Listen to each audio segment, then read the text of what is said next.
Bismillahirrahmanirrahim. Assalamualaikum warahmatullahi wabarakatuh.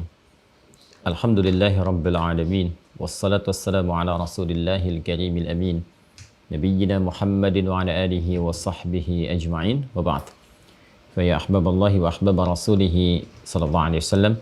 Usi nafsi wa iyyakum bitaqwallahi faqad fazal muttaqun fala tamutunna illa wa antum muslimun.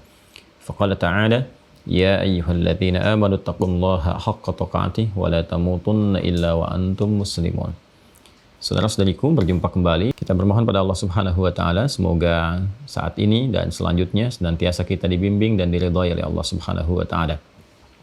Alhamdulillah, kita akan mencoba melanjutkan kajian kita dari pertemuan-pertemuan awal. Sekarang kita masuk ke fase yang baru, turunan dari pembahasan iman, masih dalam bab akidah.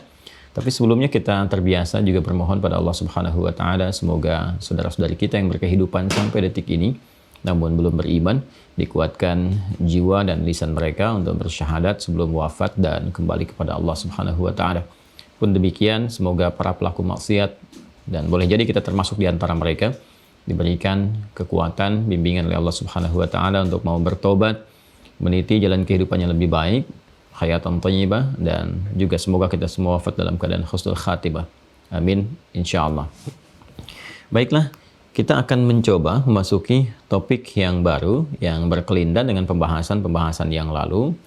Baiklah, kita akan masuki sekarang materi yang sangat penting dan masih terkorelasi dengan pembahasan akidah. Jadi kalau kita sudah mengatakan akidah, nah ini sudah mencakup kekuatan simpul imannya ya, ikatan simpul imannya. Ikatan kuat ya terhadap simpul imannya. Atau dikenal juga dengan rukun iman, kan? Jadi kalau sudah disebutkan akidah, nah itu memberikan kesan bahwa simpul imannya mesti harus terikat dengan kuat.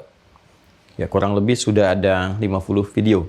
Ya 50 video kita belajar yang kami duga materi yang disampaikan itu seharusnya sudah menjadikan keyakinan kita semakin menguat, kan? Iman kita semakin bertambah dan ikatan itu semakin kencang. Karena kita telah bahas detil dari simpul pertama, simpul yang kedua, simpul ketiga sampai yang keenam, korelasinya sampai kemudian ke amal hubungannya apa hingga melahirkan apa yang disebut dengan amal soleh dan hiasannya disebut dengan akhlak dan turunannya menghadirkan keberkahan di dunia, pun demikian rahmat Allah di akhirat berupa surga. Nah, pembahasan-pembahasan itu seharusnya sudah menjadikan orang-orang yang belajar, khususnya Santimira yang terhubung ya, baik menyimak apalagi mendaftar dan masuk di dalamnya, seharusnya pembelajaran itu menjadikan simpul-simpul iman kita sudah semakin menguat, ya, semakin kokoh. Nah, penguatan ini semua itu disebut dengan akidah namanya. Saya sudah jelaskan tentang makna akidah. Ini dari turunan kata dasarnya, kata kerjanya, verbnya, dari aqada sampai kemudian keadaan atau sifat kekuatannya yang disebut dengan akidah. Jadi kalau ada yang disampaikan apa akidahnya, atau ada perkataan, atau bahkan pembelajaran akidah itu adalah pembelajaran yang menjadikan pokok keimanan kita, simpul iman kita, rukun iman kita menguat. Jadi kalau sudah disebutkan akidah, tandanya pesan kepada kita harus sudah kuat, sudah baik, kan? Sudah rekat dan seterusnya. Ini poinnya. Nah, masih terkait dalam bab ini, kita sudah pelajari simpul-simpul yang 6 itu dan turunannya, kan? Yang disebut dengan rukun. Ini ada 6 pokok. Nah, yang belum kita detilkan adalah hal-hal yang sekiranya bisa melonggarkan atau melepaskan ikatan yang sudah kuat ini, ya.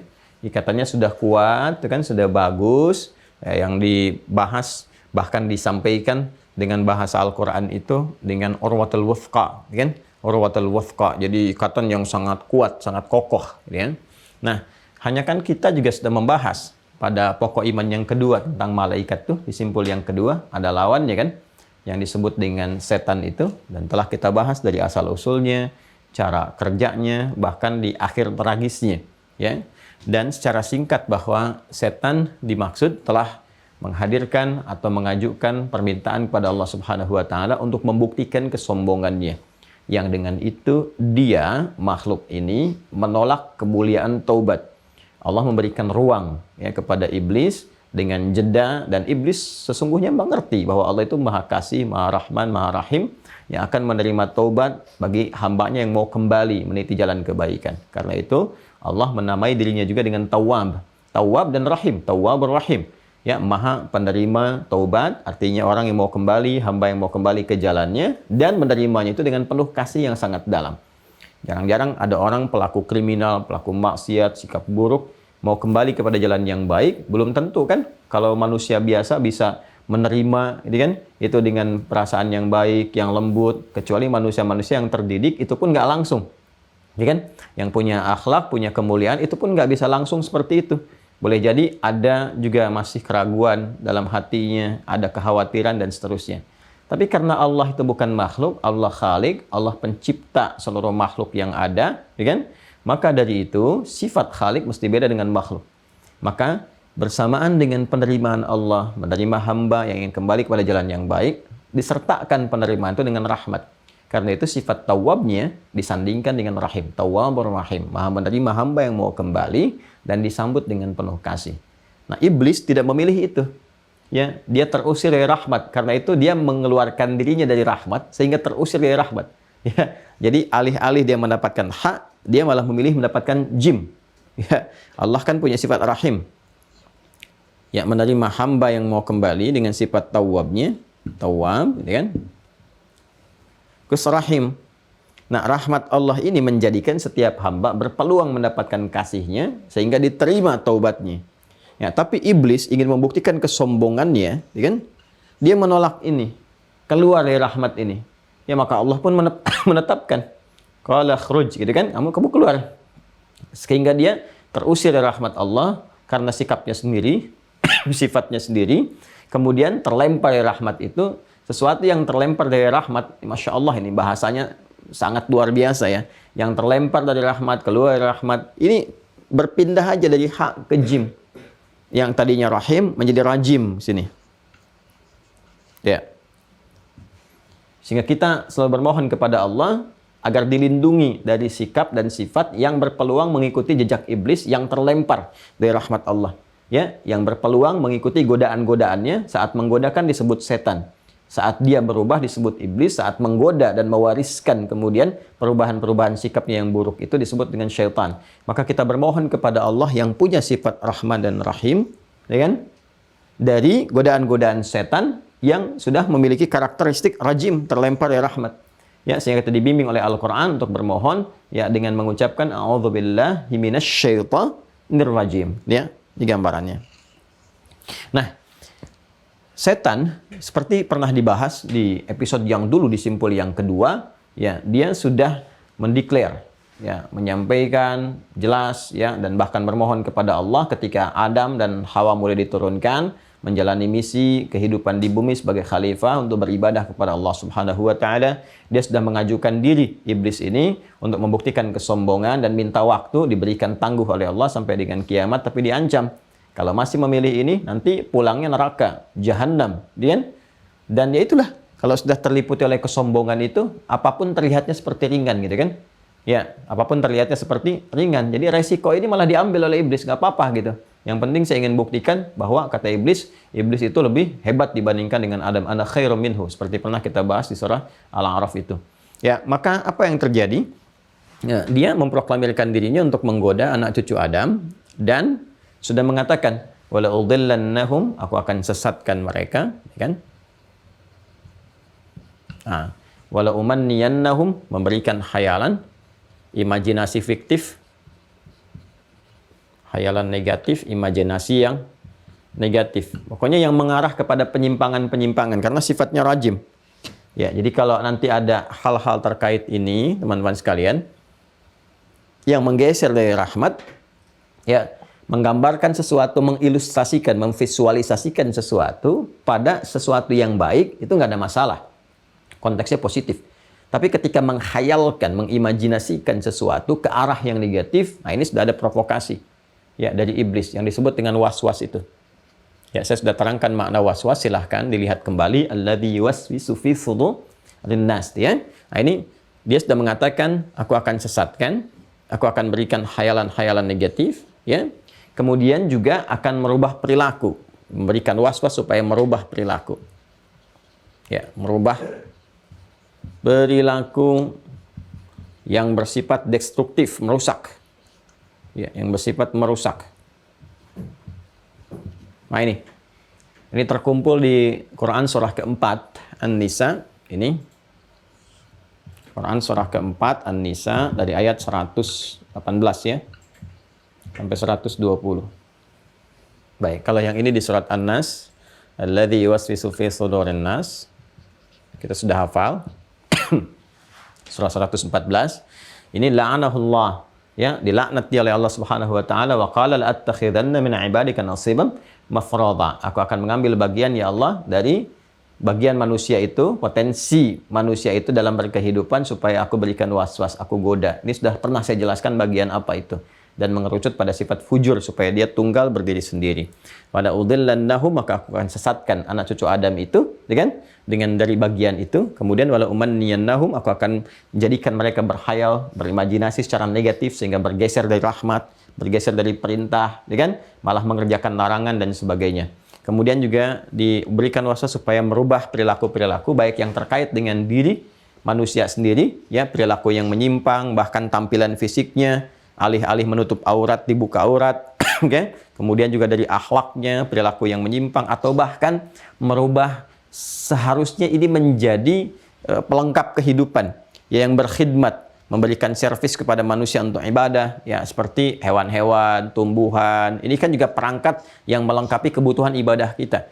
Kita makan, bisa minum, bisa cari yang menyehatkan, dari madu, dari macam-macam, dari hewan-hewan dan seterusnya. Nah, ini malah dirubah fungsi itu oleh mereka, baik fungsi-fungsi fisiknya, ya, karena pengen begini kemudian berlaku sesuatu yang tidak baik, yang menyalahi fitrah hewan dimaksud, atau bahkan yang paling parahnya adalah menjadikan itu melenceng dari akidah. Misalnya ada penyembahan terhadap hewan, terhadap pohon tertentu, tumbuhan tertentu, ya, atau benda-benda tertentu dan sebagainya. Nah, ini misinya.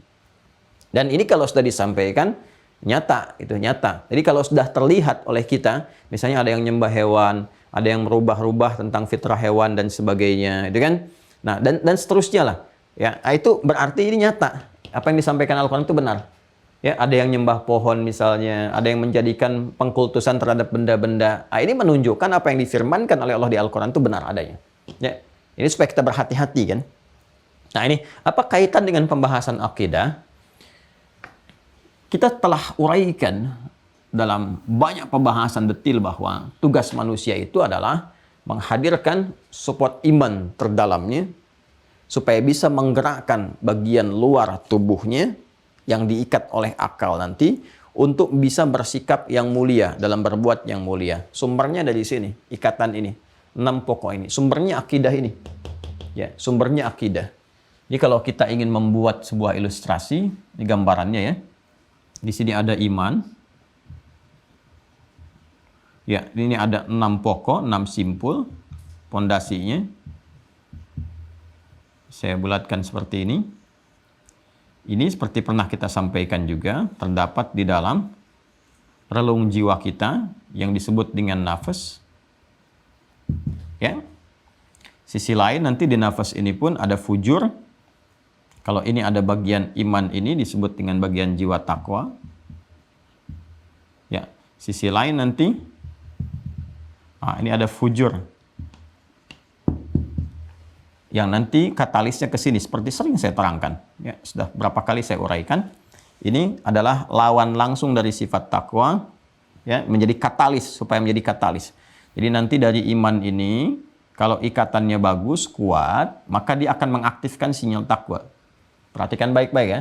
Ya, saya mungkin gambarkan dulu keseluruhan supaya nanti saya bisa menerangkannya dengan lebih utuh ya. Ini keseluruhannya ini ada di kolbu. Seperti ini. Kolbu, jamaknya disebut dengan kulub. Ini kolbu itu tempatnya di sodrun. Sodrun, jamaknya disebut dengan sudur. Nah ini inti bagian jiwa kita. Ini materinya cukup mahal ya, penting sekali gitu. Dan di sini akan menentukan bagian kehidupan kita, baik kenyamanan kehidupan dunia ataupun kemuliaan akhirat. Jadi kalau kita paham ini, insya Allah tata kelola aktivitas kita lebih akan terarah kepada yang mulia, yang baik-baik, dan terjaga kita dalam kemuliaan. Tapi kalau kita tidak memahami ini dengan baik, maka berpeluang ini akan bergeser dan sangat berbahaya. Sangat berbahaya. Ya. Nah ini nanti teman-teman sekalian, alurnya begini. Normalnya, semua gerak aktivitas kita itu nanti bersumbernya dari sini, dari nafas, dari jiwa. Ini inti kehidupan. Roh kita ini kan, ketika menyatu dengan fisik disebut dengan nafas. Itu sudah membawa jiwa takwa dengan fujur. Ini yang di Quran surah ke-91 Asy-Syams. Ya, ayat 7 sampai dengan 10 kalau ingin sempurna.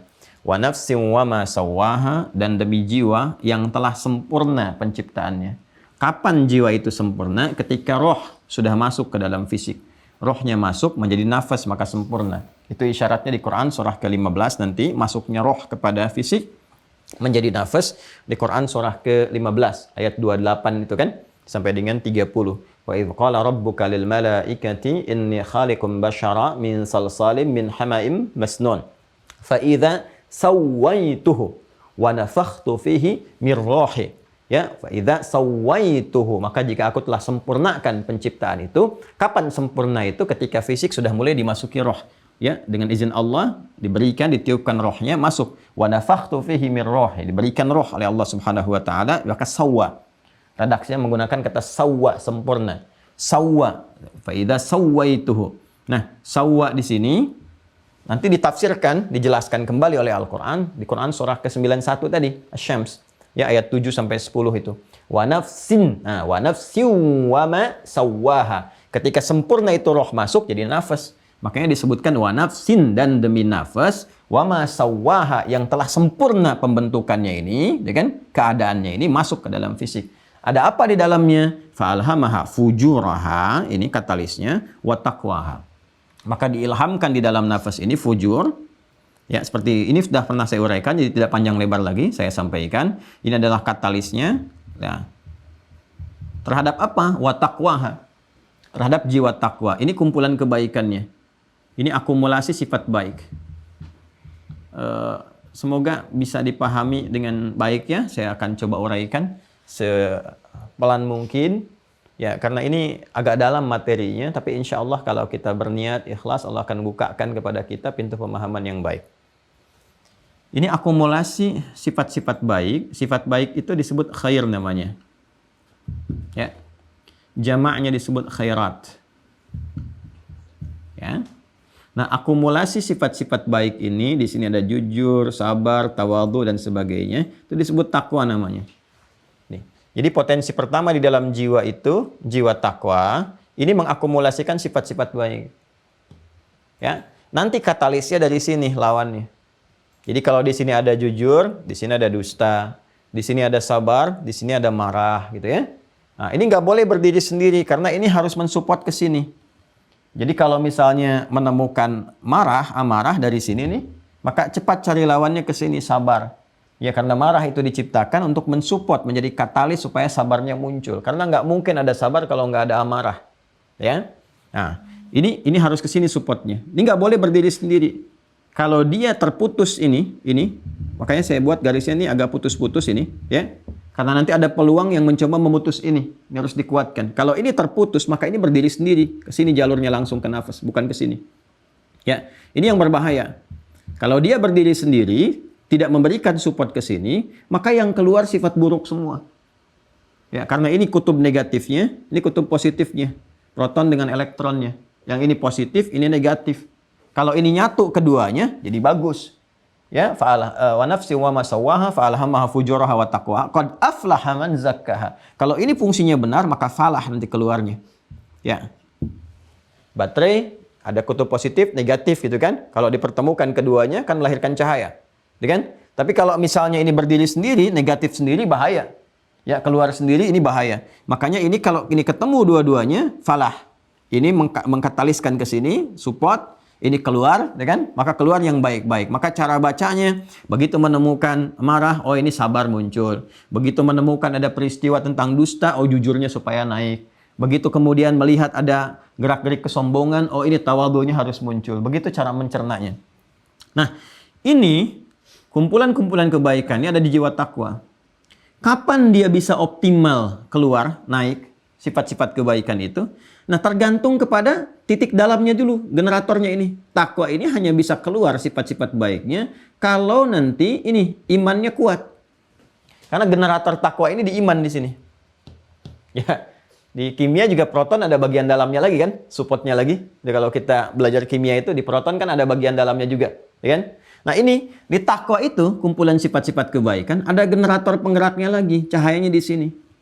Jadi kalau ini bisa kuat nih, kuat, maka ini cahayanya akan mudah mengalir ke sini, ke nafas. Ya, sudah disupport dari sini, ini kemudian menguat, dari nafas ditembuskan ke kolbu, dari kolbu ditembuskan ke sodron, keluar nih dari area tubuh. Dari sodron diikat ke akal, ya di sini. Baru dikeluarkan, diperintahkan ke jawarih, ke fisik, ke jasad. Ya, jawarih. Fisik terluar. Skemanya begini. Ya. Jadi kalau misalnya akan mengerjakan sesuatu, ya, kalau yang akan dikerjakan itu baik, misalnya mata ingin melihat nih. Ini kalau penglihatan mata itu, ini fungsi luar, alat melihat itu mata luar nih, ain namanya. Ini alatnya. Ya. Tapi ketika mata ini akan memandang, perintahnya bersumber dari jiwa, dari sini. Apa yang harus dipandang dari sini? Kalau dia cuma ngeksekusi aja, lihat, ya kan? Dengar. Tapi apa yang didengar, apa yang dilihat, ini sumbernya dari sini. Jadi kalau mengalirnya dari sini, Allah subhanallah, ini Masya Allah. Ya Masya Allah, la hawla wa la quwata illa billah. Ini maha suci Allah dan luar biasa. Sepersekian detik gitu. Ya, ini secara sistematis langsung. Ya, automatically itu langsung keluar gitu kan. Nah, jadi dari sini teman-teman sekalian diperintahkan nih. Dari nafas proses ini ke kolbu, ke sodun, ke akal. Akal diikat perintahnya, langsung diterjemahkan sebagai bentuk instruksi ke sini. Lihat. Maka dilihat yang baik. Kalau jelek, palingkan. Langsung dipalingkan. Ya, ini gambarannya. Nah, ini bergantung pada kekuatan ini. 6 simpulnya ini. Kalau 6 simpulnya bagus, maka semua yang terkait dengan ini maksimal. Ini pembelajaran sudah optimal saya terangkan di pertemuan yang lalu. Nah, saya sekarang ingin menekankan pada yang ini. Nah, setan ini mengambil ini, bagian ini. Ya. Dia memberikan was-was, ini yang tadi kita bahas ini. Was-was ini. Mencoba menjadikan fujur itu untuk berfungsi sendiri. Nih, alih-alih mensupport menjadi katalis kepada takwa, ya. Sehingga ini bisa sempurna perannya, dia berikan was-was kepada jiwa manusia ini ke fujurnya nih. Supaya dia berdiri sendiri. Kalau dia sudah berdiri sendiri, maka yang paling berbahaya apa? Ini kan kumpulan lawan dari yang baik ini. Ya. Kita untuk mengetahui yang saleh, lawannya kan salah. Supaya menjauhi yang salah itu, yang salehnya muncul. Ya kan? Tahu siang ini apa? Karena malamnya nggak ada. Malam sudah lewat, siang muncul. Jadi dengan mengetahui lawan itu, kita bisa menghadirkan sifat-sifat lawannya. Ya kan? Dengan kita mengetahui dusta, kita bisa mempraktekkan kejujuran. Oh, ini nggak boleh, ini yang boleh. Tapi kalau dusta berdiri sendiri, itu bahaya. Ya kan? Sombong berdiri sendiri, itu bahaya. Maka, setan ini mencoba memberikan was-was, bisikan halus. Ya, karena jiwa itu kan halus. Berada dalam puncak yang terdalam. Ya. Dia mencoba memberikan bisikan ke sini, ke fujur. Lewat mana? Langsung dari sini nih. Pintu keluarnya. Bawabah, gate-nya ini, gate yang terbesarnya. Ya. Jadi dia berharap apa yang masuk ke sini bisa digoda duluan, diberikan was-was, apa yang keluar pun diberikan was-was juga. Dia ngambil dari sini. Ya, jalurnya bukan ke sini. Jalurnya dia harapkan begini. Tuh, ke sini, ke sini. Bukan ke sini. Jadi semua yang didengar, dilihat, dirasakan dari sini, ini kan jadi data nih, seperti dulu pernah saya sampaikan. Ya, diserap ke sini jadi informasi. Ya. Diteruskan ke sini untuk menjadi pengetahuan. Sumbernya masuk sini dulu. Di sini dia berperan. Ini, memberikan was-was. Yang di surah An-Nas itu. Karena itu was-wasnya masuk lewat sodrun. Alladhi waswisu fis sudurin nas. Kenapa dia langsung ke sini? Ya, masuknya dari sini tidak langsung ke sini. Karena dia berharap kalau dari sini ini terpengaruh kolbunya, terpengaruh juga ke sininya. Ya. Kemudian kalau dia misalnya di sini, dia bisa memberikan was-was dari yang masuk sama dengan yang keluar. Masuk dari sini kalau kuat, nggak kena sama setan, tetap ke sini. Allahu Akbar, Allahu Akbar. Sudah azan nih, digoda kan? Tenang aja, baru azan, belum qomat, kan? Kita kuat, nggak pengaruh, tetap ke sini. Ya, tapi jangan dikira di sini selesai, di sini pun akan bisa kena juga. Sini kena juga. Kalau dia keluar dari sini pun masih digoda keluar dari sini. Ya, begitu masuk ke sini, kuat, dibalikin lagi ke sini, siap-siap sholat, ya kan? Itu masih digoda, jangan dikira selesai. Berangkat, diminta mampir dulu, ketemu teman dulu, ya ngobrol dulu, pesan ini dulu, ini dari sini. Jelas ya? Nah, teruskan sebentar. Nah, ini teman-teman sekalian, ini fungsi dia setan memberikan was-was ini. Satu, fala udillannahum, membuat manusia tersesat, bergeser dari sesuatu yang baik menjadi yang buruk. Ini khayalan negatif, merubah perilaku dan lain-lainnya. Ini gambaran-gambarannya. Dan ini diinformasikan oleh Al-Quran, disusun secara terencana dengan strategi yang sangat matang yang disebut dengan khutuat. Pernah saya terangkan saat membahas setan. Ya, jamak dari kata khutwah. Di Quran surah kedua ayat 168. Ya ayyuhan nasu kulu mimma fil ardi halalan thayyiban wa la tattabi'u khutuwatis syaitan. Ya innahu lakum aduwwum mubin. Jadi ini terencana dan tahu kebiasaan-kebiasaan manusia itu, karena setiap manusia didampingi itu, ya, didampingi yang dimaksudkan itu ditempel ya oleh satu setan, ditempel itu, ya. Nanti kalau diikutin jadi teman dekat, namanya qarin. Ya, teman dekat tuh. Fa asbaha qarina. Ya, wa may yattakhidhish syaitana qarinan fasa'a qarina. Siapa yang menjadikan setan itu temannya dia, diikutin terus, maka nempel terus. Ya, nempel terus seperti tanduk nempel di hewan. Ya, makanya kan tanduk itu disebut dengan kornun. Ketika menempel disebut dengan korinun. Ya, orang yang menjadikan bisikan setan sebagai acuan, maka disebut dengan qarin namanya. Teman dekatnya dia. Nah, ini langkahnya. Dia tahu betul kelemahan-kelemahan si fulan. Menggoda Ustadz Adi ini harus begini. Menggoda Ustadz fulan harus begini. Menggoda si fulan begini, si fulanah begini. Ini strateginya matang di sini. Ini sudah pernah saya terangkan. Nah, ini puncak tertinggi dari semua ini adalah mencoba meredupkan cahaya takwa ini. Supaya sifat baiknya nggak muncul. Ini potensi soleh. Di sini salah. Misi setan menutup ini supaya soleh nggak muncul. Sedangkan soleh, cahayanya dari sini, ini nurnya dari sini, nih, nur imannya. Nur, dari sini. Nuruhum yas'a baina aydihim wa bi aymanihim. Kan? Sumbernya dari sini.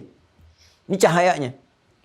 Nah, ini berusaha meredupkan ini. Jadi kalau naik ke atas, diredupkan dari sini. Kalau masuk pun, diusahakan nggak sampai ke sini. Diredupkan cahayanya supaya nggak mensupport nilai-nilai kebaikan. Yang dari sifat baik ini kan sifatnya nih, sifat soleh. Ketika naik ke sini, diikat oleh akal, dieksekusi oleh fisik, ini jadi perbuatan. Fisik kan berbuat ini, amal. Amal tuh di sini.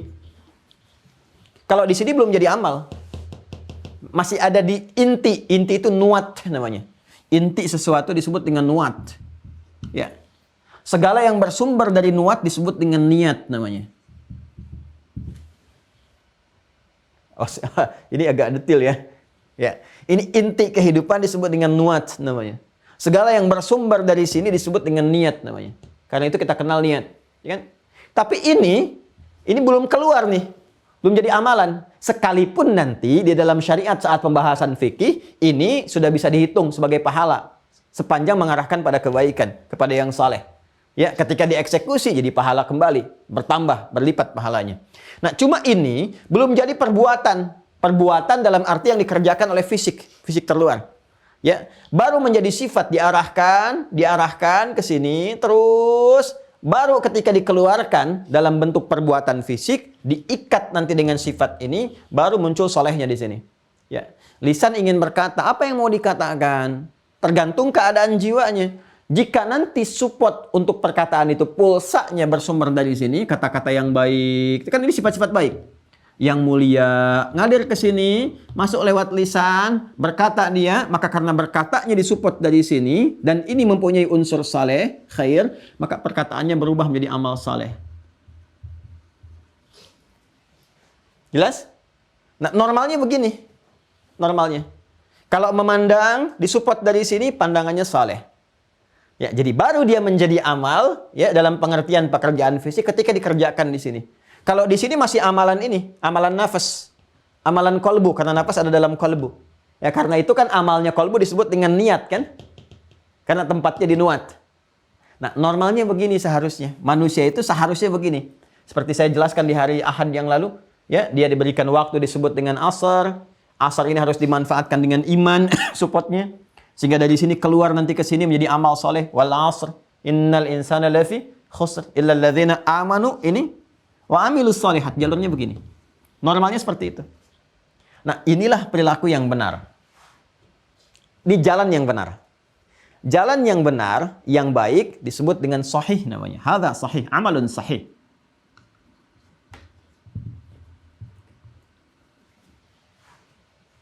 Sifat keadaan yang benar itu disebut dengan sihhah. Sihhatun.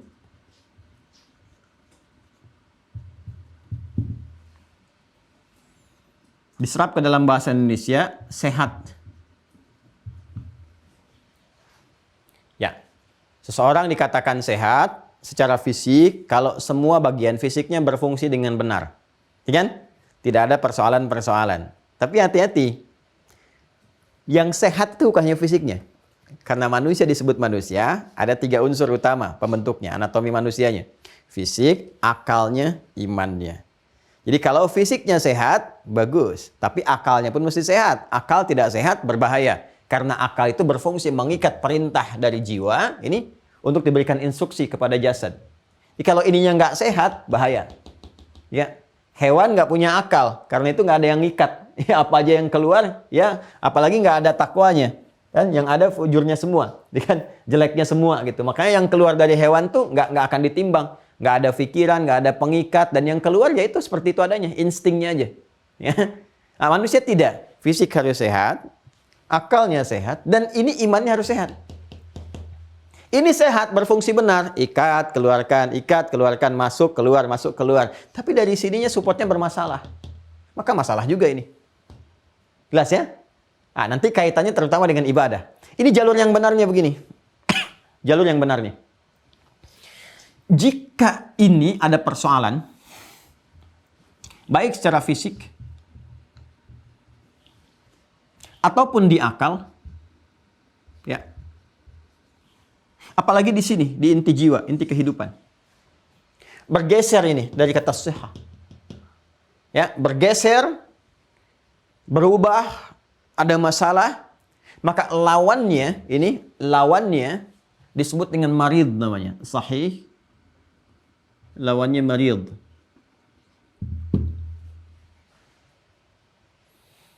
Pelan-pelan. Kadang ada yang menghadirkan lawan sahih itu sakim, ya. Tapi nanti kita ambil utamanya dulu, kata utamanya. Kalau sakim itu turunan nanti, turunan, menunjuk kepada cacat pada sesuatu, baik hakiki ataupun majazi. Tapi kalau marid itu secara general, umumnya mencakup keseluruhannya. Ini ya. Asal katanya, verbnya dari kata marida, mim, ra, dad. Marida. Nah ini. Marida yamradu. Keadaannya disebut dengan marid. Lawan dari kata sahih. Sahha yasihhu. Ini kata kerjanya sahha. Sahhal amru. Ya. Harusnya begitu. Jalurnya dari sini. Idealnya. Ke sini keluar. Ya, dari iman memunculkan amal soleh. Illal ladzina amanu wa amilus solihat. Jalurnya begini. Hadza sahhal amru. Ini yang benar. Keadaannya disebut sahih. Ya kan? Sikapnya disebut dengan sehat, sihah. Baik, ini asalnya. Kalau bergeser, idza taghayyara, ya? Taghayyara. Ini berubah ijra'at, misalnya nafas, berubah proses-proses yang berlangsung dari nafas ini, taghayyara, bergeser, wa taraba, ya, bergeser dan goyah dari sifat yang sahih ini, dari sahha menjadi marida. Keadaannya disebut dengan marid. Ini. jamaknya disebut dengan marda. Karena itu orang kalau sakit, sakit fisik, sakit luarnya. Ya dia berkata, ana marid. Saya sedang sakit. Kenapa? Karena bergeser dari fungsi sehatnya. Ya, sakit kepala, wallahi ana marid. Ya kan? Apalagi misalnya sakit di kaki, ana marid. Saya sedang sakit. Ya, karena itu orang-orang yang tengah sakit dan sakitnya tidak memungkinkan menunaikan ibadah tertentu, ada dispensasi. Ya, seperti misalnya sakit nggak bisa berdiri tuh, ya bisanya duduk, maka sholatnya boleh sambil duduk. Nggak bisa duduk, boleh sambil berbaring. Ya kan? Fa idza qadaytumus sholata fadhkurullaha qiyaman wa qu'udan wa 'ala junubikum. Dalam puasa juga langsung disebutkan maridnya. Ya, Anda nggak bisa menunaikan puasa karena sakit tertentu yang kalau dipaksakan puasa bisa memperparah penyakit kepada fisik. Maka disebut marid orang sakitnya. Buka Quran surah kedua Al-Baqarah ayat 184.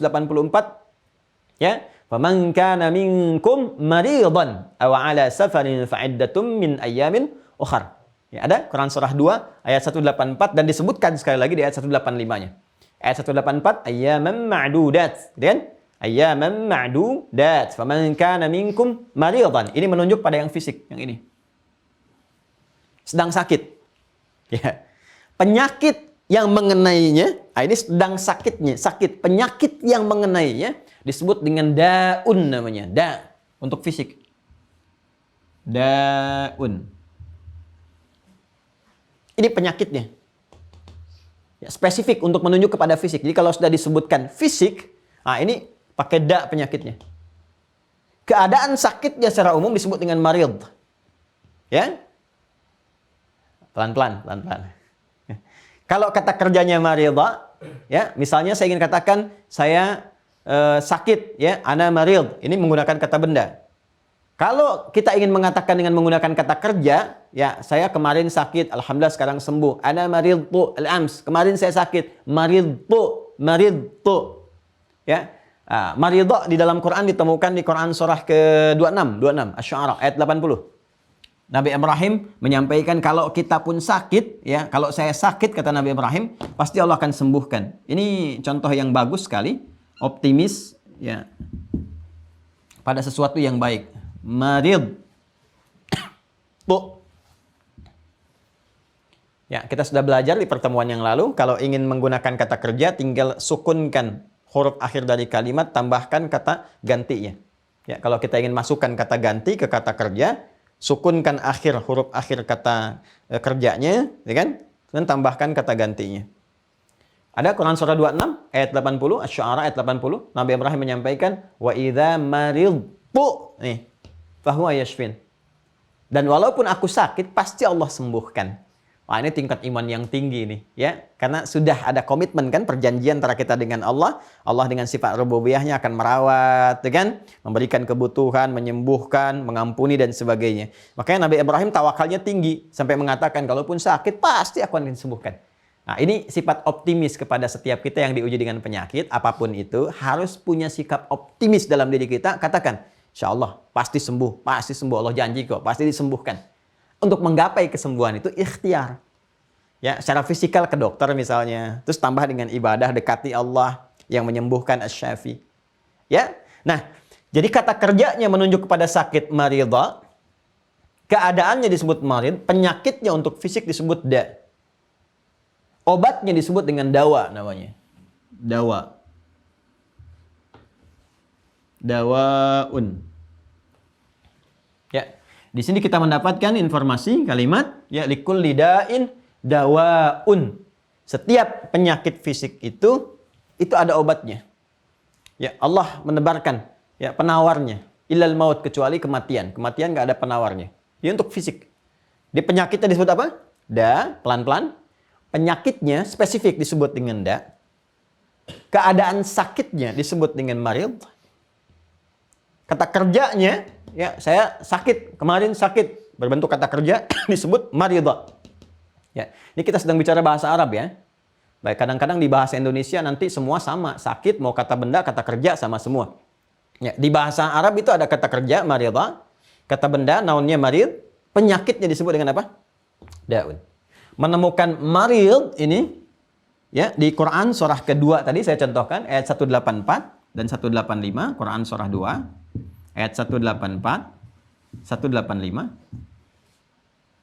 Kemudian marida ada di Quran surah ke-26, ayat 60. Jamak dari kata marid, marda. Ini. Contohnya di Quran surah ke-73 Al-Muzammil ayat 20. Alima an sayakunu minkum marda. Nih. Ya kan? Ulang ya. Marida kata kerjanya ini sifatnya umum, sakit. Sakit apa saja, baik mengenai fisik, akal ataupun jiwa. Baik kan? Orang yang sakitnya sifatnya ketika dilekatkan dengan penyakit menyerang pada dirinya disebut dengan marid. Ya. Baik ya. Biasanya kalau sudah begini, marid saja, marid begini, marid itu menunjuk kepada ini. Keadaan fisik. Ana marid, keadaan fisik. Penyakitnya disebut dengan apa? Daun. Spesifik untuk fisik. Kemudian orangnya, ini kan terkena ini disebut dengan marid. Jamaknya marda. Kata kerjanya marida. Jelas? Baik. Dah. Satu. Nah, akal ini juga bisa sakit. Awas ya. Akal juga bisa sakit. Ya. Awas, hati-hati. Seperti ini sakit, ya. Ini sudah sampaikan, ini saya tulis nih 80 nih. Ya, Quran surah 26 ayat 80. Ini sakit fisik, akal juga bisa sakit. Bisa bermasalah. Ya, penyakit akal juga sama ya dengan keadaan fisik. Kalau fisiknya sakit, kaki sakit nih, maka jalannya nggak sempurna kan? Akal sakit, mencernanya nggak sempurna. Logika, akal kan terkait dengan rasionalitas, rasio. Logis. Ya. Jadi diikat sesuatu supaya diinstruksikan ke sini dengan jelas. Ya, memberikan pemahaman, katakan ini dengan jelas, ini dengan jelas. Sehingga kalau misalnya apa yang kita keluarkan itu jelas, nyaman kita lakukan. Enak ya kita rasakan. Karena paham, diikat oleh akal, diterjemahkan, disampaikan. Ya, paham, jelas gitu kan, mengena dan seterusnya. Nah, ini kalau ini berpenyakit, fungsi-fungsi akal mengikatnya menjadi rapuh. Instruksi yang disampaikan dari sini nggak bisa diikat, yang masuk ke sini pun nggak bisa dipahami. Ya. Kenapa? Karena berpenyakit. Makanya nanti ada ilmu untuk bisa membantu akal ini supaya kuat dalam berpikir, menalar sesuatu dengan kuat. Ilmu itu yang disebut dengan ilmu logika, mengacu kepada fungsi akal. Ya, ada ilmu logika namanya, ilmu mantik. Kalau di dalam pelajaran bahasa Arab itu disebut dengan mantik. Mantik, sumber untuk bisa menuturkan sesuatu. Jadi dari akal keluar ke sini dituturkan, keluar lewat amalan. Ya, sesuatu yang dituturkan disebut dengan nataqa yantiqu. Lisan berkata nataqa, ya mengeluarkan sesuatu. Bentuknya qaul berupa perkataan. Nataqa itu keluar, mengeluarkan sesuatu, berekspresi. Ya, mata memandang, lisan berkata, ini berbuat tuh keluar, mengekspresikan sesuatu. Tempatnya disebut dengan mantik. Ya, nataqa tempatnya mantik. Ada ilmu disebut ilmu mantik. Tempat ini keluar, kan ini ikatannya dari sini. Sumbernya dari sini. Karena itu ilmu untuk melatih akal supaya kuat disebut dengan mantik, logika namanya. Nah, ada logika orang sakit, ada. Ya, makanya nanti di ilmu logika, nanti insya Allah saya tidak menjanjikan ya. Tapi kalau nanti kita waktunya menemukan itu, kita akan belajar. Ya, saya belajar dulu ilmu mantik. Ada silogisme, premis dan sebagainya. Itu kayak matematika tuh. Makanya matematika juga ada ilmu logikanya. Ya, persamaan A sama dengan B sama dengan C. Berarti A sama dengan C. Itu kan? Bila A sama dengan B, berarti B sama dengan A. Demikian seterusnya. Itu kalau diterapkan di ilmu logika, ketemu. Ya. Tapi kalau sakit, bermasalah. Misal, kalau kita ingin menyamakan apel, itu kan? Apel, maka samakan dengan apel lagi. Nah, ini baru benar. Jangan membandingkan apel misalnya dengan jeruk, apalagi dengan terasi. Karena nggak sama. Apel beda, materinya beda, terasi beda. Baunya juga beda. Makanya dari sini di ilmu logika ada istilah apple to apple. Bandingkan apel dengan apel. Ya kan? Membandingkan apel dengan terasi itu nggak nyambung. Ya? Jujur, misalnya, di sifat nih. Kalau ingin dibandingkan, bandingkan dengan jujur lagi. Ya.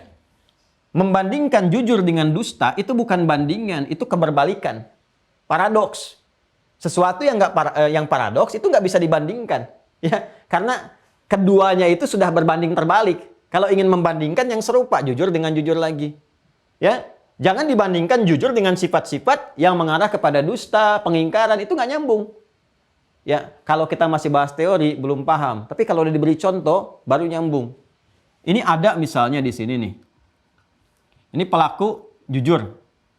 Ini tidak jujur dalam bentuk perbuatan, misal korupsi ya, perbuatannya disebut orangnya koruptor.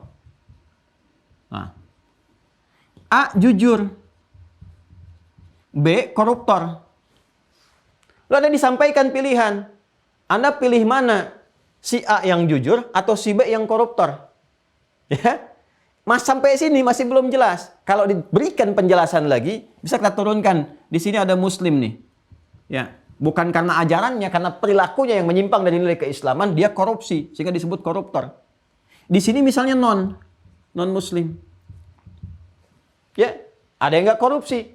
Lalu Anda disampaikan pilihan, pilih mana? Non muslim yang jujur atau muslim yang koruptor? Nah, ini sakit logikanya. Karena kaidah dasarnya ini tidak membandingkan sesuatu dengan apple to apple. Kalau ingin bandingkan jujur, bandingkan dengan jujur lagi. Jangan bandingkan dengan yang jujur dengan yang tidak jujur, gak nyambung. Ya, maka kalau Anda katakan pilih mana muslim yang jujur dengan non muslim yang jujur, baru nyambung. Ya, pilih mana A yang koruptor dengan B yang koruptor, baru nyambung. Walaupun keduanya sama-sama nggak usah dipilih, sama-sama salahnya. Ya, jelas ya?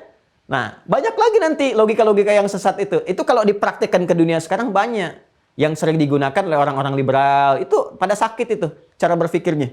Ya. Jadi kalau ingin kita telusuri lebih jauh banyak kasusnya. Nanti kalau sudah masuk persoalan-persoalan tentang sejarah, gitu kan, keberlanjutan, keorientalisme, nanti saya turunkan semua itu. Dan nanti banyak yang paling lucu. Ya. Nanti dari ilmu mantik tuh ada juga lucu-lucunya dari segi-segi kaidah yang akalnya yang tidak sehat. Ya. Seperti misalnya kalau ingin kita berikan contoh, misalnya di sini fulan senang ya pisang, ya kan? Monyet senang pisang, ya kan? Ya, A sama dengan B, ya kan? Fulan senang pisang, ya kan? Di sini monyet senang pisang, sama-sama senang nih. Tapi apakah bisa dibuat persamaan? Karena fulan senang pisang, monyet senang pisang, maka fulan sama dengan monyet. Apakah bisa demikian? Tidak. Karena premisnya berbeda. Di sini misalnya kita masukkan manusia. Taruhlah di sini, walaupun bukan nyatanya ya. Bisa kita beri contoh misalnya, ya, Asep ya, senang pisang. Monyet senang pisang. Kan nggak bisa kita katakan Asep sama dengan monyet. Kan tidak. Ya kan? Nah, jadi ada kalimat-kalimat pelengkap yang harus dilengkapi. Kecuali kalau dikatakan begini, Asep sama dengan monyet senang pisang.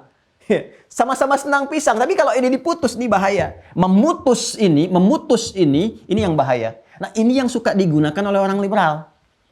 Ya, misal Anda beri contoh. Pernah dengar ini? Semua agama sama. Menuju pada Tuhan yang sama.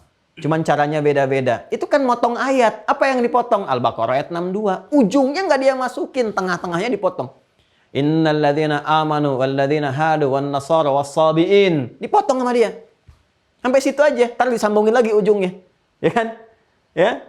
Apa yang disambung di ujungnya itu? Fala khaufun 'alaihim wa lahum yahzanun. Maka mereka itu akan mendapatkan ketenangan, kenyamanan, tidak akan bersedih, dapat rahmat Allah Subhanahu wa taala. Tapi dia potong. Apa yang dia potong? Man amana, sepanjang beriman.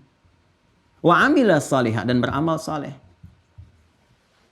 Orang beriman, jelas imannya. Orang Yahudi mau beriman, beramal soleh, dapat rahmat Allah. Orang Nasrani mau beriman, beramal soleh, dapat rahmat Allah. Dalam konsepsi kita, di Islam. Ya kan? Orang Sabi'in, penyembah bintang, gemintang, macam-macam, termasuk majusi dan sebagainya, animisme, dinamisme, mau beriman, sepanjang mau beriman, beramal soleh, dapat rahmat Allah. Kuncinya di sini. Nah, ini dipotong. Nah, ini akal yang tidak sehat. Jadi sekarang kita banyak menemukan juga, fisiknya sehat, akal sehat, bagus, ya. Tapi nanti imannya sehat tidak, ini bahaya juga, ya kan? Nah, nanti ada yang akalnya sehat, fisiknya nggak sehat. Kalau ini nggak terlampau bahaya, sakit fisik, akal masih sehat, yang masih bisa menyampaikan kebaikan-kebaikan. Ini sehat, ini sakit, ini bahaya juga. Ya. Akalnya sakit, ini bahaya, bisa mengeluarkan hal-hal yang merusak sifatnya. Yang paling lebih bahaya lagi, kalau sumber hidupnya sakit. Langsung imannya sakit nih di sini. Oh, ini langsung rugi. Langsung rugi. Karena semua support yang masuk ke akal, walaupun ininya sehat, tapi karena imannya nggak ada, maka solehnya hilang. Karena soleh itu hanya bisa muncul lewat iman. Ini kumpulan khair. Solehnya hilang. Jadinya amal saja. Sekalipun ininya sehat. Boleh jadi karena akalnya sehat, bisa berbagi, kan? Bisa menolong. Tapi karena nggak didasarkan pada iman, ya ininya sakit, redup, bahkan hilang, maka yang keluar tidak bisa disifati soleh. Disebutnya amal saja oleh Allah. Karena soleh itu baru muncul ketika ada support imannya. Di sini betul, bagus dalam sosialnya, tapi sholatnya tidak dilakukan. Ya kan? Ngajinya nggak ada, tauhidnya nggak ada. Maka itu hanya menjadi amal saja, rutinitas dunia. Nggak ada kesan ibadah, kesan akhiratnya. Tidak menjadi saleh. Maka puncak dari sesuatu itu semuanya di sini. Segalanya di sini. Yang menentukan apakah ini akan baik, ini juga baik, ikatannya di sini. Ikatan ini disebut dengan akidah. Karena itu ini penting dijaga, nggak boleh sakit ini. Nggak boleh sakit. Kalau sakit ini bahaya.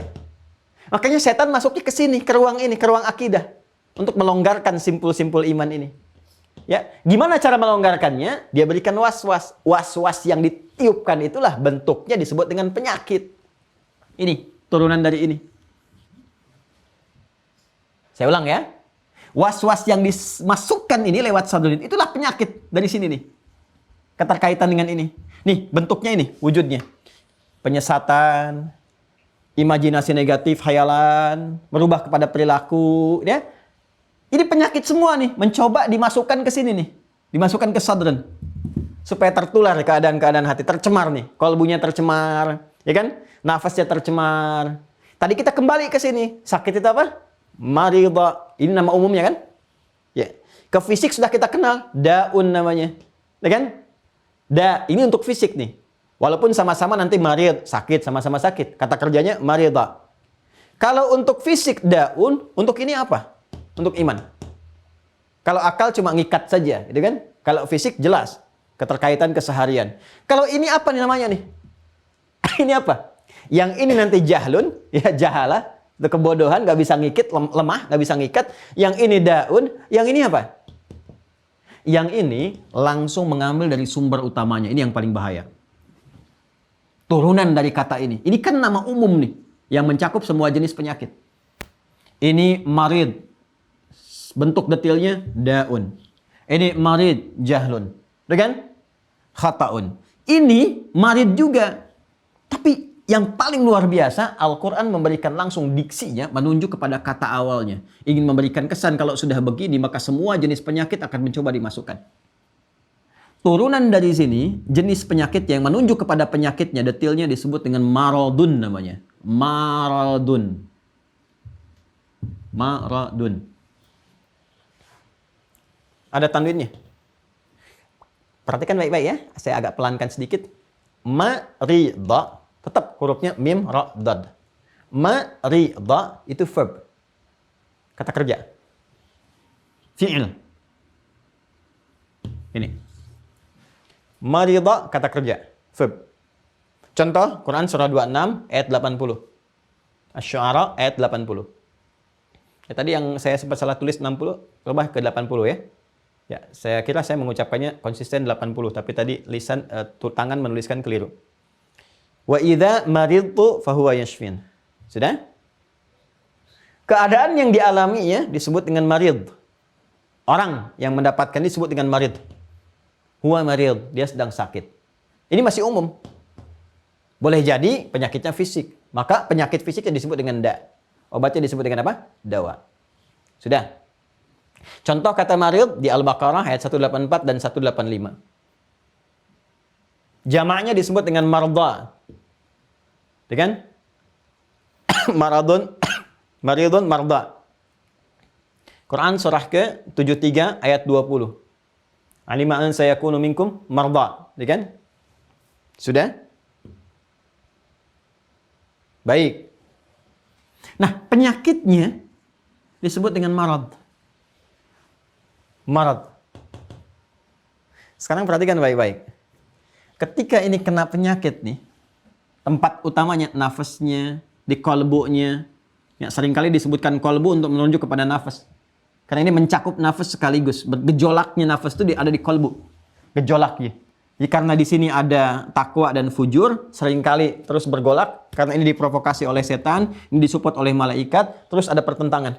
Antara mau ngaji dulu, aduh gimana nih saya ngaji atau off dulu, kan? Dan seterusnya, atau saya sambil berangkat masih tersambung, masih online dan seterusnya, ya kan? Aduh saya mau sholat dulu atau ngerjakan yang lain dulu. Itu ada pertentangan. Sekarang pun kan sudah ada dilema di antara dua cinta, ya kan? Cinta untuk melanjutkan taklim dengan mengerjakan karena udah mau 6:30, mengerjakan yang lain. Sudah ada dorongan tuh, masih netral. Tapi kadang ada dorongan kepada yang baik, kepada yang buruk, ya kan? Apakah sholat ataukah nonton bola? Menang. Isya mau dia lewat tuh, ujungnya menangis. Kalah 6-2, tapi tetap nggak apa-apa. Berjuang, meningkatkan level. Misalnya menangis. Tapi yang salah itu ninggalin sholat. Sholat ditinggalkan misalnya kan. Ini yang berbahaya. Karena bergolak, pergolakannya disebut dengan kolbu. Seperti pernah saya sampaikan. Nah kadang-kadang keadaan nafas ini juga disebutkan dengan kolbunya. Jamaknya kolub. Kan? Untuk menunjukkan pergolakan ini. Bagaimana menyatu antara nilai kebaikan, ya support kebaikan dengan provokasi lewat penyakit yang di sini. Dengan marad itu. Penyakit yang menyerang ke sini, yang berusaha menginfeksi lewat sudur ini, masuk ke dalam kalbu, menjadi penyakit di sini, supaya dimunculkan ini nih. Disesatkan, dipalingkan, diberikan khayalan ke sini. Itu disebut dengan marad namanya. Karena itu di Al-Quran, injeksi-injeksi setan yang menginjek nilai-nilai keburukan lewat was-was itu disebut dengan marad. Untuk memberikan kesan bahwa yang dimasukkan itu penyakit semua dari setan. Jangan diikutin. Penyakit itu. Ya, saya membayangkan begini ya. Orang betapa kuat menghindarkan diri dari penyakit fisik. Ya. Tapi nggak sekuat itu ketika dilakukan untuk menjaga penyakit kolbunya. Yang ini menentukan kehidupan. Coba, COVID itu kan menyerang fisik. Ya, virus itu menyerang fisik kan. Ya itu halus kan. Nggak kelihatan oleh kasat mata nyerangnya tuh. Masuk ke hidung, terserap, ke laring, ya, ke faring, ke laring, tembus ke paru-paru dan sebagainya. Ini kan ke fisik serangannya. Dan begitu luar biasa prokesnya. 3M, kalau perlu 4M, 5M. Biayanya sampai T dan seterusnya. Untuk apa? Mencegah yang fisik. Kenapa pada yang merusak ini kita tidak seketat itu prokesnya? Ini semua udah 3M semua nih, menjaga jarak, menggunakan masker dan seterusnya, menjauhi kerumunan. Kalau perlu ditambah 4M, 5M dan sebagainya. Ya. Terus ditambah untuk apa? Fisik. Tapi kepada yang menentukan sumber kehidupan kita, sikap kita nggak begitu. Kenapa? Nah, ini nyerangnya ke sini, ke kalbu, ke puncaknya. Kalau ini sudah salah semua nih. Ini lebih berbahaya. Ya, ini yang melahirkan bahkan ini bisa memperparah penyakit fisik. Ya, alih-alih sembako diberikan, dikorupsi. Alih-alih anggarannya untuk kebaikan, bisa diarahkan pada keburukan. Alih-alih dikerjakan pada yang positif, jadi ditinggalkan. Alih-alih ini untuk mengatasinya, malah dikreasikan kepada yang buruk. Bisa terjadi. Kalau ini salah di sini. Bisa memperparah. Karena itu kita harus kenali penyakit apa yang bisa merongrong iman ini. Ya, karena penyakitnya tadi disebut dengan marad, dan dia diinjekkan oleh setan lewat sadrun ke kalbu, mengenainya ke kalbu ke sini. Ya, ke kalbu. Karena kita ini bukan hidup sendiri, ada banyak orang, berarti kalbunya pun jamak bentuknya, kulub. Ya, kulub. Ya. Ini secara logis tembusnya ke sini dulu nih, karena di sini puncak pergolakannya yang menentukan antara godaan setan dengan support malaikat dari sini keluarnya. Ya, maka kalau ini kena penyakit dari sadrun turun ke kulub, maka kita katakan kulubnya kena marad. Kalau kita ingin katakan di dalam hati mereka itu ada penyakit, di kolbu mereka itu ada penyakitnya, sehingga nggak normal keluarnya, kata-katanya kotor, pandangannya pada yang buruk, perilakunya buruk, itu pasti ya di kolbunya ada penyakit tuh, karena nggak bisa tersupport lewat kebaikan, keluar tuh kotor aja, di sini ada penyakitnya, tembusnya dari sini, bukan dari sini, yang keluar ini yang salah, bukan yang saleh. Ini menunjukkan di dalam kolbu mereka ada marad. Maka kita katakan fi qulubihim marad. Ya, karena itu di Al-Quran, itu indahnya nih. Diksi-diksi yang menunjukkan penyakit-penyakit yang menyerang ke kalbu dengan menggunakan kata marad, selalu disebutkan kalbunya. Kulubnya. Sebab kalau nggak disebutkan berdiri tunggal, itu bisa ke fisik. Kalau menggunakan kata marid saja, umumnya ke fisik. Tapi kalau sudah spesifik ingin menyerang, disebutkan serangannya ke sini, untuk menyebutkan bahwa sumbernya dari setan, dari sini, yang sangat berbahaya, was-was. Ya. Maka disebutkan kulubnya atau kalbunnya, dalam bentuk tunggal, ini jamaknya, maka maradnya disebutkan. Kalau sudah ada redaksi qalbun marad, kulubun marad, atau fi qulubihim marad, ini menunjukkan penyakitnya bukan penyakit biasa, tapi yang dimaksud was-was setan yang diberikan dalam bentuk ini, hal-hal yang bisa mengganggu keseimbangan iman. Nah, itulah yang ingin kita bahas di kesempatan hari ini. Jadi ini mukadimahnya dulu nih. Ya. Apa saja yang disematkan, diinjekkan oleh setan lewat qalbu ini, kita harus temukan redaksi di Al-Qur'an yang menunjukkan ya kata-kata atau diksi atau untayan firman yang mengandung kata ini, maradun dan kulub. Maka kata marad dan kulub pertama kali ditemukan di dalam Al-Qur'an, satu ada di Quran surah kedua Al-Baqarah ayat 10. Ini pertama kali nih. Jadi kalau kita ingin kenali penyakit-penyakit yang bisa menyerang iman lewat kolbu, tembus ke nafas, nyerang ke sini, maka cari redaksi-redaksi kata marad yang menyatu dengan kata kulub. Maka pertama kita temukan di Quran surah kedua ayat 10. Misal. Ya. Nanti kita bisa turunkan lagi. Kita ambil contoh cepat misalnya Quran surah ke-5 Al-Maidah ayat 52. Ya, 3 Quran surah ke-8 misalnya, ya ayat ke-49. Ya, ada lagi yang 4 Quran surah 9 misalnya Taubah ayat 125 misal. Ya. Kita ambil contoh cepat singkat satu saja dulu. Ya, ini yang pertama disebutkan Quran surah kedua Al-Baqarah ayat 10. Yuk kita lihat. Kita temukan, kita harus cari kata marad dan kata qalbun atau jamaknya kulub. Ya. Yuk buka Quran surah 2 ayat 10, ada? Fi qulubihim marad. Ada redaksinya? Fi qulubihim, di dalam kalbu mereka, kalbu mereka. Nah, kalau dalam kalbu kan nafas isinya. Ya kan? Kalau di dalam nafas kan, kalau nggak takwa ke sini fujur. Fi qulubihim marad. Sudah masuk ternyata ke kalbu nih. Ya, penyakit-penyakit yang diwaswaskan setan ini. Berarti udah tembus dari sini, dari sodrun. Kalau Allah sudah mengatakan fi qulubihim, berarti sudah melewati sodrun. Fi qulubihim marad, fazadahumullahu marada. Dalam hati mereka, jiwa mereka sudah tembus was-was setan, ada penyakitnya nih, tembus ke sini. Dan diikutin, konsisten ke situ. Jadi ada sifat-sifat orang yang ngikutin itu terus. Terus. Sedangkan hukum yang Allah tetapkan itu ya menjadikan segala yang bertambah akan terus meningkat. Ya, contoh gini, lawan dari fujur iman sini kan, takwa. Kalau ini terus ditambah cahayanya, dia ningkat. Tambah dengan amal soleh, tambah baca Quran, dengarkan Quran, ini ningkat. Makanya ketika Quran didengarkan terus, ini getaran imannya naik, cahaya naik. Itu yang dimaksudkan Quran surah ke-8 ayat 2 itu. Innamal mu'minuna alladzina idza dzukirallahu wajilat qulubuhum, qulub tuh. Kalau disebutkan nama Allah, ini ada getaran normal. Wa idza tuliyat 'alaihim ayatuhu zadatuhum imana. Ini nambah. Zadat, nambah nih, terus kuat. Sama persamaannya kalau ada penyakit ini menyerang ke sini, simpulnya digoyahkan nih. Ya, karena ini sakit tertutup naktah sauda kalau hadis Muslim tuh. Karena ini kena penyakit nih. Tertutup. Cahaya redup. Karena cahaya redup, sinyalnya ini melemah, bahkan mati. Bahaya kalau mati nih. Karena lemah, nggak bisa nangkap. Sedangkan ini terus bekerja. Ini melihat, ya kan, dari menatap, mendengar, berkata, dan sebagainya. Ini masuk terus nih. Karena ini lemah, nggak bisa nangkap, maka setan ini bahagia nih. Tinggal dia masukkan ini. Ini yang nangkap nanti. Berdiri sendiri. Ini yang bahaya. Maka diperintahkan oleh setan ini. Diperintahkan. Ya, memerintahkan sesuatu disebut dengan ammar. Ammar. Ya, yang memberikannya disebut dengan amir. Keadaannya disebut dengan amrun. Memerintahkan ammar. Ammar. Ya. Kalau sifatnya semua melekat di situ, diperintahkan dusta, diperintahkan untuk sombong, diperintahkan ria, sifat melekat, akumulasinya tinggal tambahkan tak di ujungnya, ammarah. Ya. Kalau ini nggak bisa nangkap, kena penyakit, ini kena penyakit nih, ketutup nih. Maka ini yang masuknya ke sini, segala sumber itu. Maka dari sini, dari fujur, langsung ke nafas, tembus, nafas ini. Nafasnya diperintahkan oleh ini, ammarah, tuh. Maka nafas itu karena mendapatkan dari sini sinyalnya, maka yang keluar dari nafas itu buruk. Karena di sini sumber-sumber kesalahan nih. Harusnya mensupport ke sini, dia berdiri sendiri. Lawan dari sini. Jadi salah semua kalau berdiri sendiri. Di sini ada dusta, di sini ada sombong, ada ria, ada macam-macam. Maka ketika tembus ke nafas, nafasnya pun memerintahkan sesuai dengan apa yang didapatkan.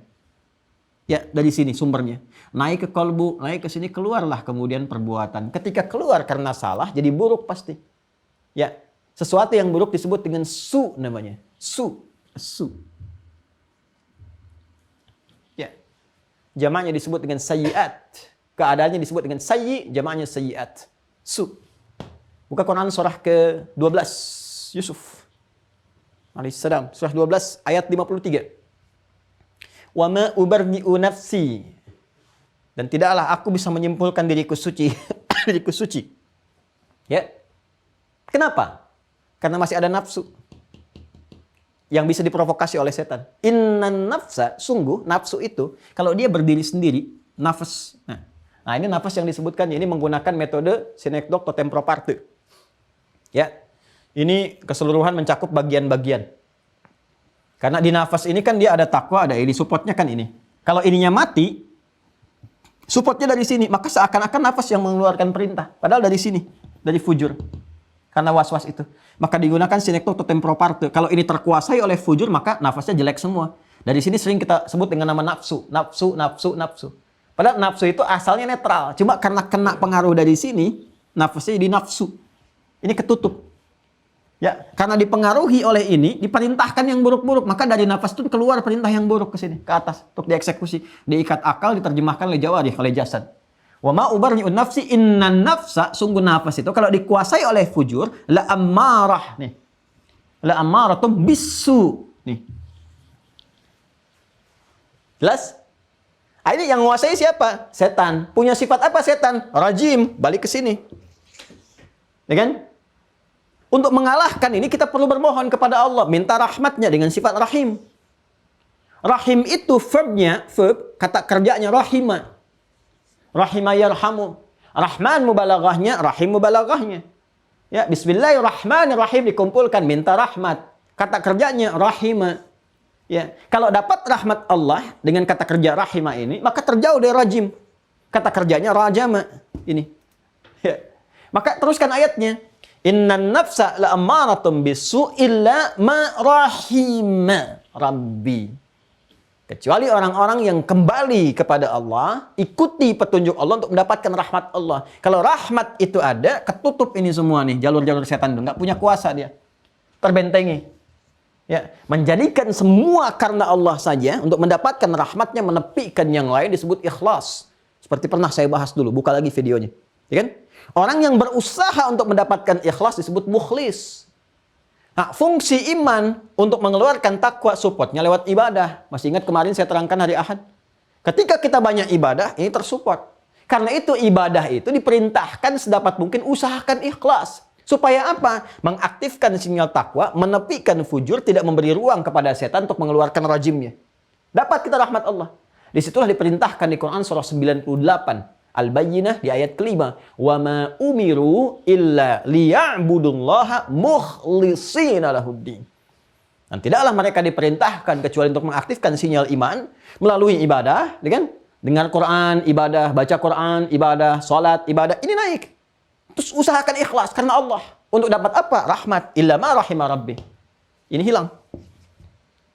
Nah, kalau ini sudah naik, terus naik, berusaha ikhlas, nanti keikhlasan diberikan oleh Allah. Kalau sudah dianugerahkan, kita berusaha nih, terus jadi kebiasaan, jadi karakter. Ini udah nggak bisa lagi nih, setan udah nggak punya kekuatan lagi. Ya, kalau ikhlas itu jadi karakter dalam diri kita, sudah melekat jadi identitas, ini setan udah nggak berpengaruh. Ya, maka berubah namanya dari mukhlis itu masih berusaha ikhlas, menjadi mukhlas. Mukhlas itu yang mendapatkan anugerah keikhlasan dari Allah. Karena usahanya yang tinggi, ya, jadi ada mukhlis, wa ma umiru illa liya'budullaha mukhlishina lahuddin. Mukhlis, jamaknya mukhlisin. Ada mukhlas, karena dia terbiasa mengerjakan itu karena Allah, berlatih. Jadi karakter. Infak, takut kalau ria, sholat, takut kalau ria, bicara, takut kalau salah, takut Allah nggak ridha. Dia jaga betul.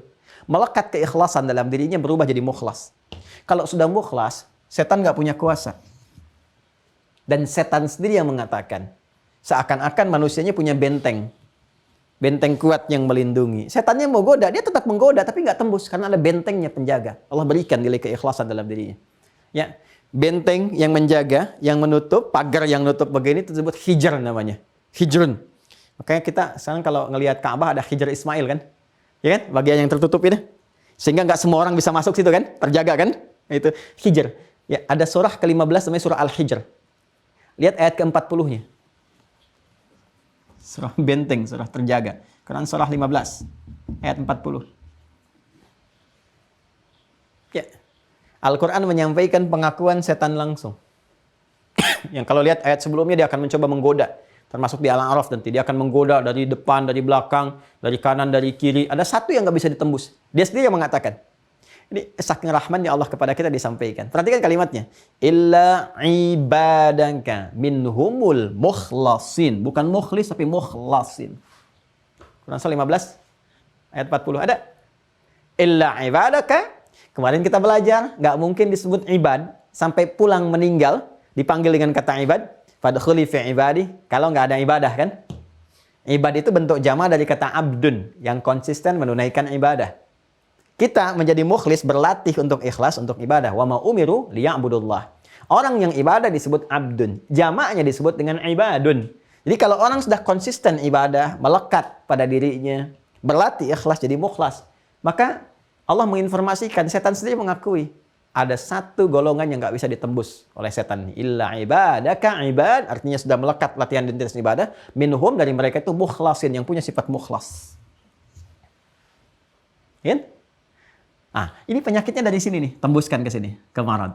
Kalau nanti ini muncul, tadi saya sampaikan, keluar amarah bisu illa ma rahimah rabbi. Untuk mendapatkan rahmatnya Allah itu, ibadah tingkatkan dengan cara yang ikhlas sampai jadi mukhlas, sampai ini nggak sanggup. Tapi ada orang yang baru di level usaha ini saja sedang nggak optimal. Karena setan kan tadi saya sampaikan, khutuat strateginya. Jangan dikira sudah rajin sholat bisa konsisten sholat sampai meninggal, belum tentu. Tiba-tiba datang lewat materi, kan? Wah, sudah mulai mewah, ada kendaraan, dikasih akses dunia yang gampang, ya, dikasih kayak semacam perlindungan dunia, diangkat kedudukan dunianya untuk bisa menepikan kemuliaan akhiratnya. Nggak kuat ini, bahaya. Nah, siapa orang-orang yang pertama disebutkan oleh Allah itu memiliki penyakit dalam jiwa mereka? Dalam bentuk apa penyakitnya yang disebutkan fi qulubihim marad? Siapa ini? Di Quran surah kedua ayat 10. Fi qulubihim marad, di hati mereka ada marad, penyakit yang diwaswaskan oleh setan. Ditembuskan ke dalam ini supaya mengganggu simpul iman ini, nggak dapat statusnya mukhlis ataupun ikhlas atau mukhlas. Siapa mereka ini? Karena kan him di situ, fi qulubihim. Ya, dalam jiwa mereka, ya, di dalam kolbu-kolbu mereka, merekanya itu siapa? Marad. Ada penyakit. Karena mereka terbiasa ngikutin setan, tambah, ya hukum Allah berlaku. Kalau nambah kan semakin terakumulasi. Fazadahumullahu marada. Maka tertambahkan. Karena ketetapan Allah kan berlaku harus adil. Siapa yang nambah A, nambah B, itu sudah hukum. Kausalitas, sebab akibat. Semakin ditambah, ya nambah. Allah tetapkan demikian. Kan sering saya ilustrasikan. Walaisa kamitslihi syai'. Ya, kepala sekolah menetapkan. Siapa yang merokok sekali, peringatan. Rokok kedua, SP3. Ya kan? Ya, awas nih, 2 kali merokok keluar dari sekolah, drop out. Si fulan merokok, dapat peringatan. Merokok lagi, ya dia keluar. Yang mengeluarkan dia tetap yang nanda tangan kan kepala sekolah. Tapi yang mengeluarkan dia hakikatnya bukan kepala sekolahnya, perbuatan dia sendiri. Kalau dia nggak merokok, nggak akan keluar dari sekolah. Ya, tapi kan kepala sekolah harus menetapkan hukum. Kalau begini ya berlaku. Ya, namanya dipertaruhkan, tapi perbuatan yang mengeluarkan ini. Maka membaca ayat itu fazadahumullahu marada, ya, bukan menunjukkan rahmat Allah itu berkurang, bukan. Bukan menunjukkan sifat-sifat yang bertentangan dengan hukum Allah, tidak. Tapi Allah sudah membuat hukum. Kalau kamu mengerjakan ini, hasilnya akan begini, petunjuknya begini. Kalau kamu menyimpang, bergeser, marad, bergeser dari yang sehat, akan begini, bertambah. Maka Allah harus menetapkan, ya, ketetapan hukum yang telah dibuat. Fazadahumullahu marada, maka tertambah penyakit itu Allah tetapkan karena perbuatan mereka sendiri. Itu cara memahaminya. Nah, pertanyaannya, him itu siapa di sini? Merekanya siapa? Untuk mengetahui ini sekaligus juga mengenali penyakit-penyakitnya. Bentuknya apa nih marad ini? Karena ada bentuknya. Ya, bisa dikenali. Kalau nggak bisa dikenali, bahaya kita. Mana tahu kita itu penyakit yang datang dari setan kalau kita nggak kenal. Kita nggak tahu. Nah, sekarang kita punya dua tugas. Satu, mengenali siapa mereka. Yang kedua, apa tanda-tanda penyakit yang diresapkan oleh setan kepada mereka supaya menjadi pengingat untuk kita agar ditinggalkan itu semua. Hati-hati. Harus ada prokes iman. Supaya iman itu naik, melahirkan keamanan dalam jiwa, kesehatan dalam akal, kemuliaan dalam tindakan. Buat status. Ya. Nah, sekarang untuk mengetahui ini kita harus praktekkan rumus tafsir. Nanti kalau di tafsir, kita belajar ilmu tafsir, ta'allumul Quran, ya, insya Allah nanti akan belajar rumus-rumus semacam ini. Kalau kita percepat misalnya, kita akan temukan 2S 1L. Ini rumusnya nih.